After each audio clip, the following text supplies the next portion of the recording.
بسم اللہ الرحمن الرحیم۔ بسم اللہ الرحمن الرحیم۔ السلام علیکم ورحمۃ اللہ وبرکاتہ۔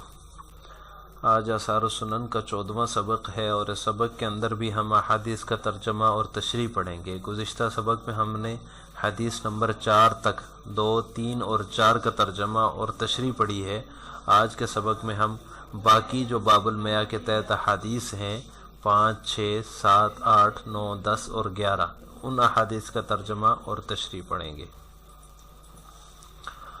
حدیث نمبر 5 عن عبداللہ بن عمرو رضی اللہ تعالی عنہما قال سئل النبی صلی اللہ علیہ وسلم عن الماء وما ينوبه من الدواب والسباع فقال اذا كان الماء قلتين لم يحمل الخبث رواہ الخمسۃ وآخرون وهو حدیث معلول۔ اس حدیث کا ترجمہ یہ ہے، حضرت عبداللہ ابن عمر رضی اللہ تعالی عنہما نے فرمایا نبی کریم صلی اللہ علیہ وسلم سے پانی اور جو جانور اس پر آتے رہتے ہیں ان کے بارے میں پوچھا گیا۔ عن الماء وما ينوبه من الدواب والسباع، جو جانور اور درندے وغیرہ اس پانی پر آتے رہتے تھے ان کے متعلق اور پانی سے متعلق پوچھا گیا۔ آپ صلی اللہ علیہ وسلم نے فرمایا اذا کان الماء قلتین، جب پانی 2 قلتین ہوں، 2 قلوں کے برابر ہو تو نجاست کو لم يحمل الخبث، نجاست کو نہیں اٹھاتا۔ یہ حدیث 5 اور دوسروں نے اس کو روایت کیا۔ رواہ الخمسہ وآخرون، 5 نے اور دوسروں نے اس کو روایت کیا، 5 کے علاوہ نے بھی روایت کیے، اور یہ حدیث معلول ہے۔ یہ حدیث جو ہے جس کا ذکر ہم نے گزشتہ اسباق میں کیا ہے کہ قلتین والی حدیث جو ہے یہ امام شافعی اور امام احمد بن حنبل رحمہ اللہ کے مذہب کی دلیل ہے۔ ان کا مذہب یہ تھا کہ پانی جب 2 قلے یا اس سے زائد ہو تو وہ کثیر ہوتا ہے اور اس میں نجاست گر جائے تو وہ ناپاک نہیں ہوتا، اگر 2 قلوں سے کم ہو تو وہ ناپاک ہو جاتا ہے نجاست گرنے سے۔ تو یہ حدیث ان کے مذہب کی دلیل ہے۔ حدیث نمبر 6 وعن عبداللہ بن عمرو رضی اللہ تعالی عنہما قال اذا بلغ الماء 40 قلة لم ينجس رواہ الدارقطنی واسنادہ صحیح۔ اس حدیث کا ترجمہ ہے، حضرت عبداللہ ابن عمرو رضی اللہ تعالی عنہما نے فرمایا جب پانی 40 قلے کی مقدار کو پہنچ جائے، 40 قلوں کی مقدار کو پہنچ جائے تو ناپاک نہیں ہوتا۔ دارقطنی نے اس کو روایت کیا اور اس کی اسناد صحیح ہے۔ یہ حدیث بھی قلتین کا ذکر ہے، قلوں کا ذکر ہے اس میں، لیکن اس میں 40 قلتن کا ذکر ہے۔ ہم نے گزشتہ اسباق میں احناف کی طرف سے امام شافعی اور امام احمد بن حنبل رحمہ اللہ کے مذہب کی دلیل کے جواب میں ذکر کیا تھا کہ جو قلتین والی حدیث ہے جس میں قلوں کا ذکر ہے یہ مضطرب ہے سندن بھی متنن بھی۔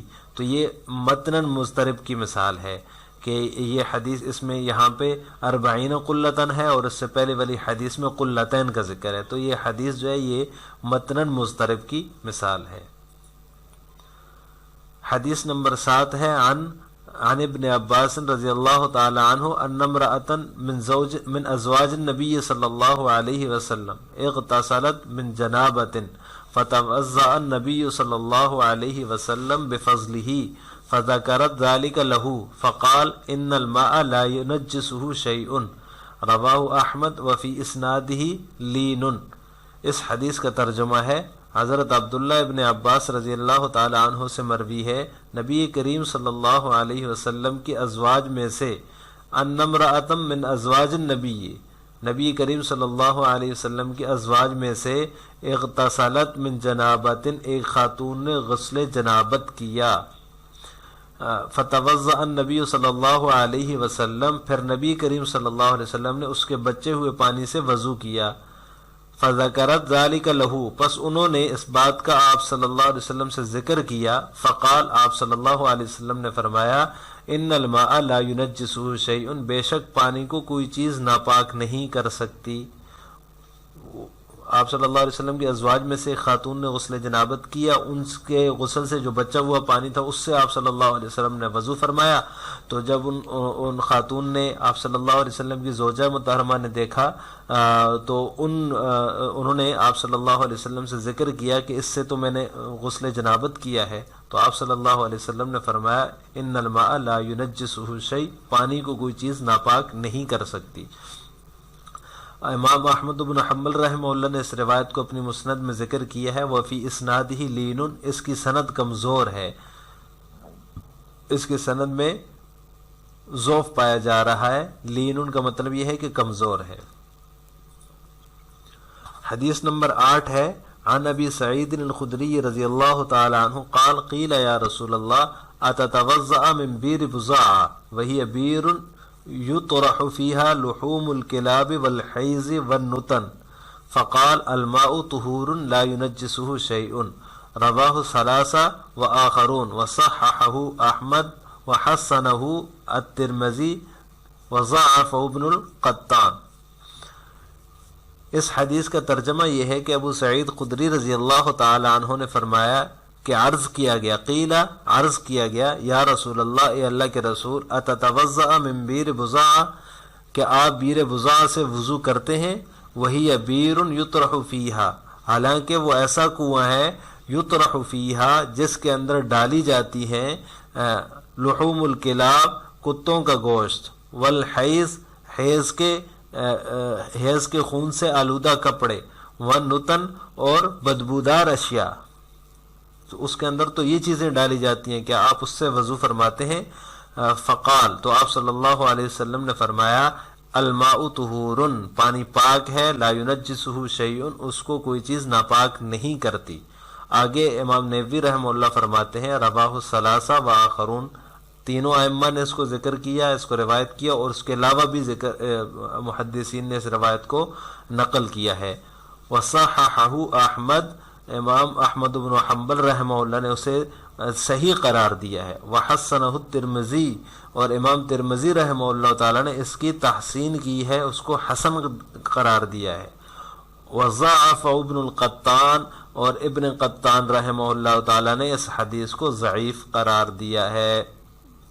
اب یہ دونوں جو حدیث ہیں، حدیث نمبر 7 اور 8 جو پچھلی حدیث گزری ہے 7 اور یہ والی حدیث، یہ امام مالک اور اہل ظاہر جو ہیں ان کے مذہب کی دلیل ہے۔ ان کا مذہب ہم نے گزشتہ اسباق میں پڑھ لیا، وہ فرماتے ہیں کہ اگر پانی کا کوئی ایک وصف تبدیل ہو جائے، چاہے وہ پانی قلیل ہو یا کثیر ہو، اس کا وصف جب تبدیل ہو جائے، رنگ، بو یا ذائقہ تبدیل ہو جائے، تو وہ پانی ناپاک ہو جاتا ہے نجاست کے گرنے سے۔ تو وہ بیر بضاعہ والی حدیث سے روایت کرتے، استدلال کرتے ہیں۔ تو بیر بضاعہ کو یہاں پہ جس طرح یہاں پہ ذکر ہے کہ یہ جو ہے بیر بضاعہ والی جو حدیث ہے، اس کے اندر ذکر ہے کہ اس کے اندر کتوں کا گوشت، حیض کے خون سے آلودہ کپڑے اور گندگیاں ڈالی جاتی تھی۔ تو اس کا جواب جو ہے آپ صلی اللہ علیہ وسلم نے یہ دیا کہ الماء طہور لا ينجسو، اس کا پانی پاک ہے، اس کو کوئی چیز نجس نہیں کر سکتی۔ حدیث نمبر 9 وعن عطاء ان حبشیا وقع فی زمزم فمات فامر ابن الزبیر رضی اللہ تعالی عنہ فنزح ماؤها فجعل الماء لا ينقطع فنزر فاذا عین تجری من قبل الحجر الاسود فقال ابن الزبیر حسبکم، رواہ الطحاوی وابن ابی شیبہ واسنادہ صحیح۔ اس روایت کا ترجمہ ہے، عطا سے مروی ہے کہ ایک حبشی زمزم کے کنویں میں گر کر مر گیا، تو ابن زبیر رضی اللہ تعالی عنہ نے حکم دیا، فامر ابن الزبیر، ابن زبیر رضی اللہ تعالی عنہ نے حکم دیا، فنزح ماؤها، کہ اس کا سارا پانی نکالا جائے۔ ان کا حکم ہوا تو سارا پانی نکالا گیا۔ فجعل الماء لا ينقطع، تو پانی رک ہی نہیں رہا تھا۔ فنزرا، پھر دیکھا گیا، فاذا عین تجری، تو وہ ایک چشمہ تھا جو کہ جاری تھا، من قبل الحجر الاسود، حجر اسود کی طرف سے۔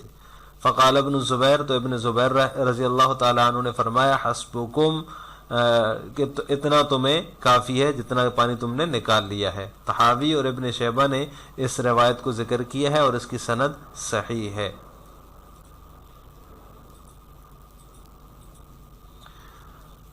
ان حبشیا وقع فی زمزم، حضرت عبداللہ ابن زبیر رضی اللہ تعالیٰ عنہ کے خلافت کا زمانہ تھا، جب ان کی خلافت تھی، کچھ عرصہ ان کی خلافت رہی ہے، پھر حجاج ابن یوسف نے ان کو شہید کر دیا تو ان کی خلافت ختم ہو گئی۔ تو ان کی خلافت کے زمانے میں ایک حبشی جو ہے وہ زمزم کے کنویں میں گر کر مر گیا، تو لوگوں نے جب اس کو نکالا اور ابن زبیر اور ابن عباس رضی اللہ تعالیٰ عنہما جو اس وقت موجود تھے ان سے اس مسئلے کے بارے میں اصرار کیا گیا کہ اس کا کیا حکم ہے، آپ اس پانی کا کیا کریں، تو انہوں نے فتویٰ دیا کہ اس کا سارا پانی نکالا جائے۔ تو لوگوں نے 3 دن تک اس سے مسلسل پانی نکالا، لیکن کنویں کا پانی جاری تھا، پانی ختم ہی نہیں ہوا، کم تو ہو گیا لیکن ختم نہیں ہوا۔ جب ان حضرات نے دیکھا کہ اس کا پانی تو ختم ہی نہیں ہو رہا، تو پھر انہوں نے فرمایا کہ اتنا پانی جتنا آپ نے نکال لیا ہے یہ نکالنا کافی ہے، اب یہاں پر بس کر دیجئے۔ تو اب اس حدیث سے استدلال کا طریقہ یہ ہے کہ بیر زمزم جو ہے وہ قلتین کی مقدار سے کہیں زیادہ تھا، جو کہ امام شافعی اور امام احمد بن حنبل رحمہ اللہ کا مذہب ہے کہ اگر قلتین سے زائد ہو تو وہ کثیر کہلاتا ہے، تو وہ نجس نہیں ہوتا۔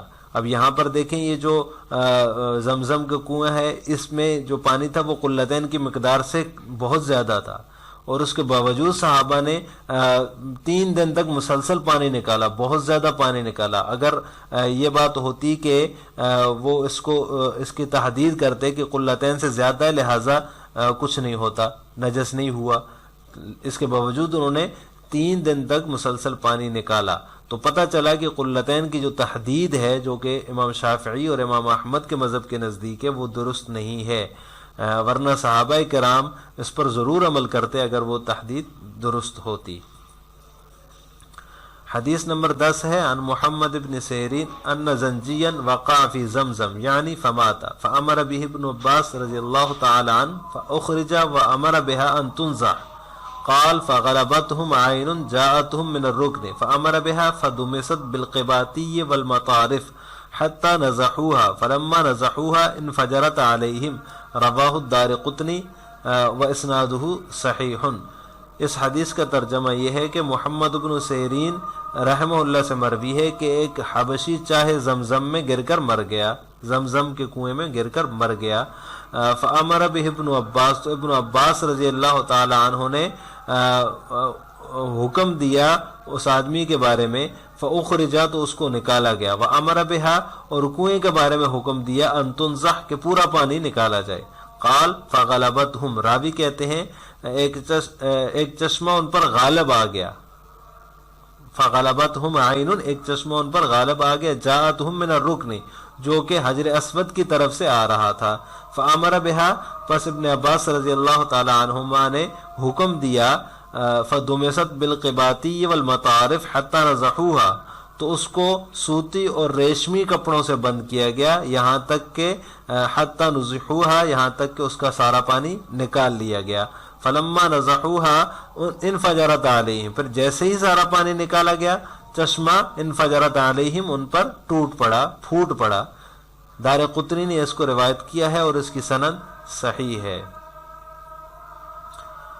حدیث نمبر 11 ہے جو کہ باب المیاہ کی آخری حدیث ہے، عن میسرہ ان علی رضی اللہ تعالی عنہ قال فی بئر وقعت فیہ فارۃ فماتت قال ينزح ماؤها رواہ الطحاوی واسنادہ حسن۔ اس کا ترجمہ ہے میسرہ سے مروی ہے کہ حضرت علی رضی اللہ تعالی عنہ نے ایک ایسے کنویں کے بارے میں فرمایا کہ جس میں چوہا گر کر مر گیا تھا، وقعت فیہا فارۃ فماتت، جس میں چوہا گر کر مر گیا تھا، ينزح ماؤها کہ اس کا سارا پانی نکالا جائے، رواہ الطحاوی، اس کو امام طحاوی رحمہ اللہ نے روایت کیا ہے، واسنادہ حسن، اور اس کی سند حسن ہے اور صحیح ہے۔ قال النووی رحمہ اللہ وفی الباب آثار عن التابعین، نووی رحمہ اللہ تعالیٰ فرماتے ہیں کہ اس باب میں تابعین سے بھی آثار منقول ہیں۔ یہ تو احادیث تھیں جو کہ ان مسائل کے حوالے سے منقول ہوئی ہیں، ان کا ذکر علامہ نووی رحمہ اللہ تعالیٰ نے باب المیاہ کے تحت کر دیا۔ وہ فرماتے ہیں کہ باب المیاہ کے تحت تابعین سے بھی آثار منقول ہیں۔ آج کے سبق کا خلاصہ یہ ہو کہ ہم نے اس سبق کے اندر حدیث نمبر 5 سے لے کر حدیث نمبر 11 تک ترجمہ اور کچھ تشریح پڑھی ہے۔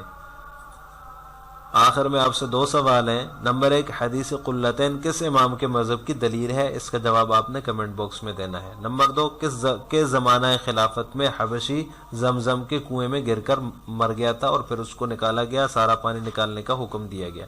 تو وہ کس کے زمانہ خلافت میں ہوا؟ اس کا جواب بھی آپ نے کمنٹ باکس میں دینا ہے۔ السلام علیکم ورحمۃ اللہ وبرکاتہ۔